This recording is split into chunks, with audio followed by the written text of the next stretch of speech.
Shabbat Shalom. Yesterday was the 14th day of Adar. And the 14th day of Adar is when Jews around the world celebrate Purim. And if you are at this very moment going, wait, it was Purim? I missed Purim? No. I will give you the very good news immediately. You did not. Because, well, yes, yesterday was the 14th day of Adar. It is the Hebrew year of 5784, which is a leap year.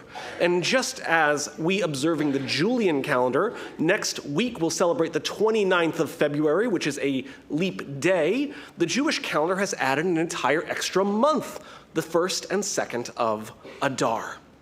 And what is the difference between the first Adar, Adar Rishon, and the second Adar, Adar Bet?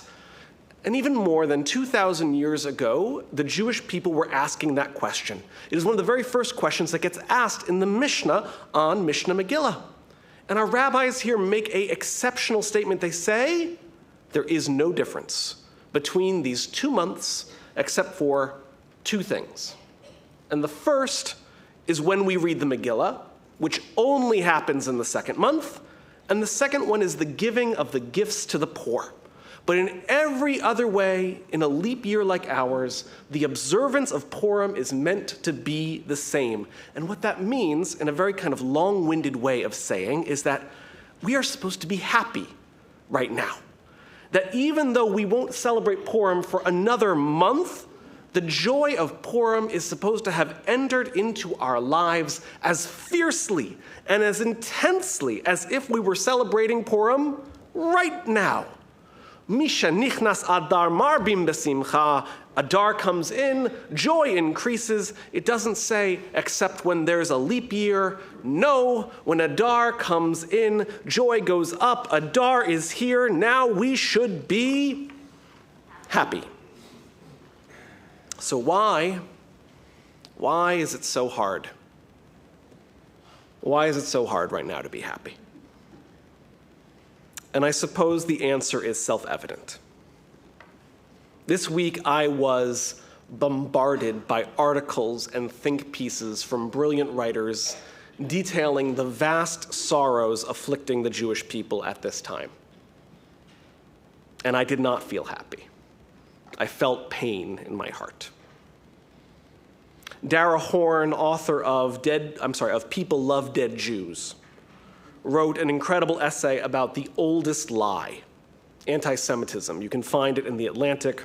Her dissection of how it transforms and shapeshifts to fit the moment is chilling and gives words to the ideas and feelings I imagine the majority of Jews in the world are feeling right now. And while I have saved her words and I plan to share them and read them again and again, they do not make me happy. The Canadian Jewish News this week reacted to a different story in The Atlantic, this one by Shira Telushkin, called The New American Judaism. Telushkin here details the shortage of people across liberal denominations, Reform, Conservative, Reconstructionist, Renewal, Just Jewish, that are training to be rabbis. And that while Judaism in America specifically is continuing to grow and thrive, the traditional Judaism of the synagogue, which is facilitated by an ordained spiritual leader who has dedicated years of education at a recognized seminary, is either facing a serious challenge or will in the coming years. And here at Holy Blossom, I'm happy to say we are actually firmly in the category that defies this trend, but our own success does not mean that reading it gives me any joy. And then there were, of course, the various stories which came in from across Israel and the globe this week. Alexei Navalny, one of the lone dissenting voices left in Russia, died in Siberian prison, the victim of Vladimir Putin's cruel, oppressive regime.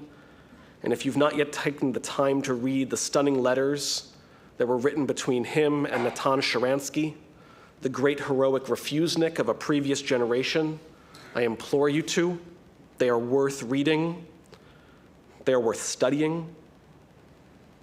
And of course, in Israel this week, Itamar Ben-Gvir, the extremist minister who has inflamed tensions since his ascension to the government a little more than a year ago, famously said, the hostages are no longer our priority.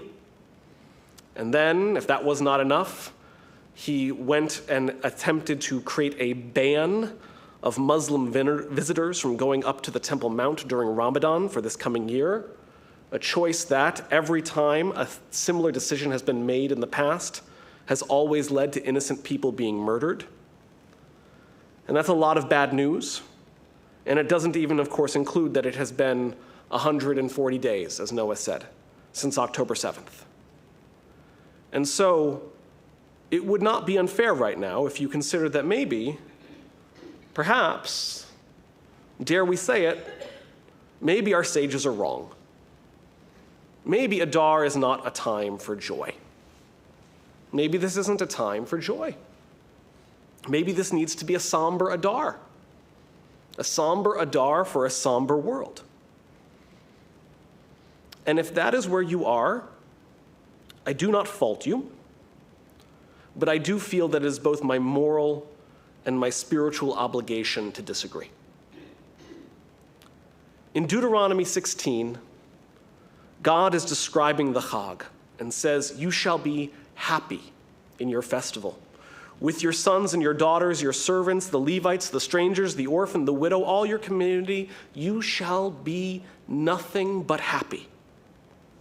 And our sages have spilled a lot of ink over this idea that you must be happy on a Chag, on a festival. After all, our people have had a lot of dark days, many terrible moments. Is it appropriate to be happy during such times? More than that, is it even possible to be happy when things are bad? Can God really command our happiness? And the commentator Ibn Ezra says that the mitzvah is to participate in the holiday, and that is what you must be happy means. No matter what's going on in your personal life, no matter what's going on in our collective life, the life of the Jewish people, we cannot lose sight of what matters, which is that we need to come together and celebrate the festivals. Even when the world is dark, even when the news is bad, what it means to be happy, according to Ibn Ezra, is to extend the effort into the observance of the holiday, because who knows, perhaps some small amount of joy will yet enter into your heart. And for those of you who were with us on the evening of October 7th, in this very room, you can perhaps even attest that on Simchat Torah, when none of us felt like dancing, when none of us felt like singing, we did it anyways. And there was a small amount of joy, a small little ember of hope that was lit in the people in this room and in the faces of our children.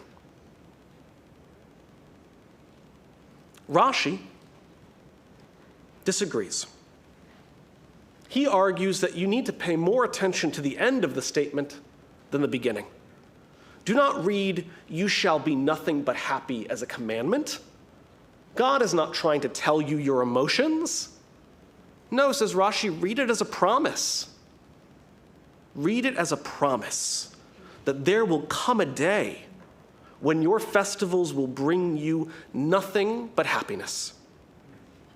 And if that hasn't happened yet, it doesn't mean it won't happen, only that you need to be patient. Because there is still a day coming when we shall be nothing but happy. Do not give up your hope. Do not give up your joy. There will come a day when you shall be happy. And the Hasidic sage Rabbi Nachman of Breslov famously understood this line of Torah, that you should be nothing but happy, not as a commandment for a singular holiday, but as a momentary commandment for every moment of every day. He commands his students to always be happy. That's a hard one.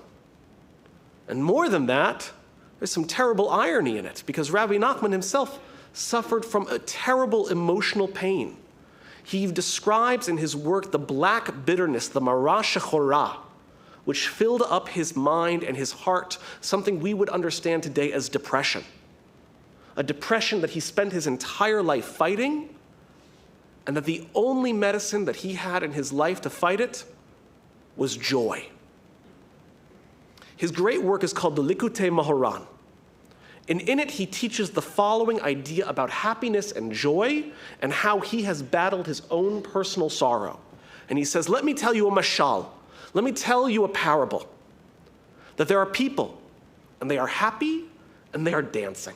I want you to imagine that great circle of dancing. Not the disco floor, but the hora. And as they dance, they grab someone from outside the circle, and they bring them into the dance. And if you have ever been at a wedding, if you have ever been at a simcha, if you've ever been at a bar bat mitzvah, and you have been grabbed into the circle, then you know this next sensation without me needing to describe it, the joy of the dance that just suddenly moves into you. And even if you are filled with sadness, even if you are struggling with black bitterness, once they bring you into the circle to dance, they force you to be happy with them. And it is the same with our own personal happiness. When a person is happy, they can pull others out of the darkness. They can pull others out of their suffering. And that is why it is a mitzvah gedolah, a great mitzvah to be happy. Because when you bring a person into the dance, then they can bring another, and that is how we will bring redemption to the entire world. But there is more to it than that, says Rabbi Nachman. There is a higher level. Because if you can gather your courage, you don't need to leave the darkness and the sadness behind on the outside of the dancing ring. You can bring them with you. You can bring your pain with you. And even these painful emotions, when they're brought into this place of joy, can be redeemed. They can be overturned. And in the face of overpowering joy, even if they can't be fixed, they will flee. It is like a person who comes to a celebration. They bring all of their pain with them, but they are so surrounded, they are so empowered by the abundant happiness and joy in the room that in that place, all of their worries and all of their sadness and all of their black bitterness, it is transformed and it becomes happiness. Don't leave it behind. Bring it with you against its will, and you will no longer be afflicted. Do not only bring the person into the dance, bring their loss into it. Because if their loss cannot be fixed, it will run away from them. He finishes by saying, joy is a powerful thing. Even broken hearts are healed by joy.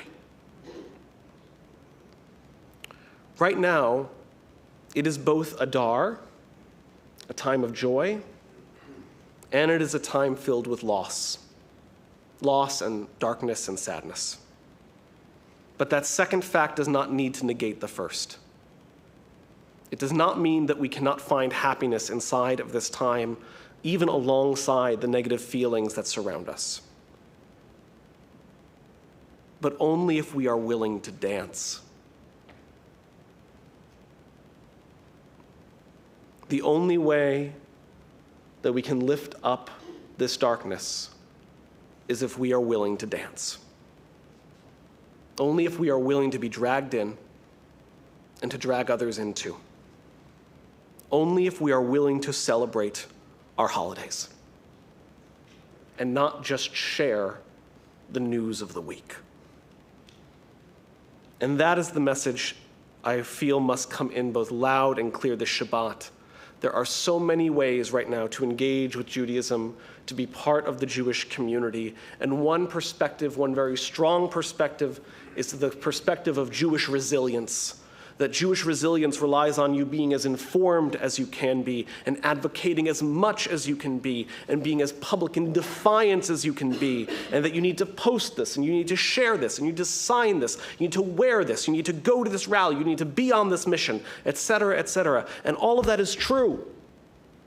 All that is true, and it is worthy, and it is good. And if you are doing those things, do not stop doing those things. We need you to keep doing those things. We need you to stay strong and resilient, but that's not enough.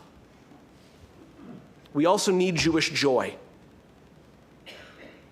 It's not enough to fight for Judaism. You have to love Judaism.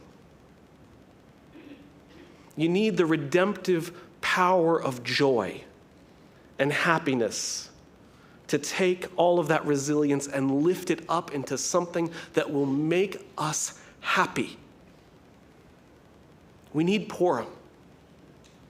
We need songs, we need klezmer, and we need a nosh, and we need hamantashen, and we need a responsible number of drinks after you hear the Megillah. And you need your Shabbat table filled with family and the laughter of your friends and your neighbors, and you need a silly costume, and you need a carnival, and you need the simple hope that for one day, for one night, if you just shout loud enough at the bad guy, he will go away forever. We need Jewish joy, not just Jewish resilience. Because in the Torah, resilience is not the only thing that God asks us for. What does the book of Deuteronomy say? You must be happy in your festivals, and you will have nothing but joy.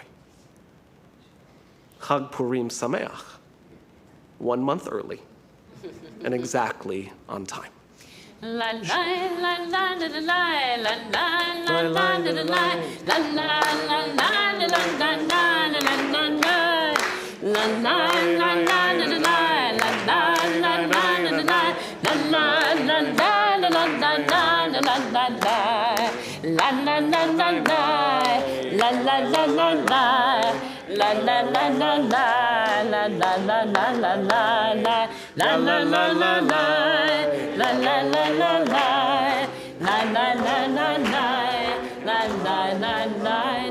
la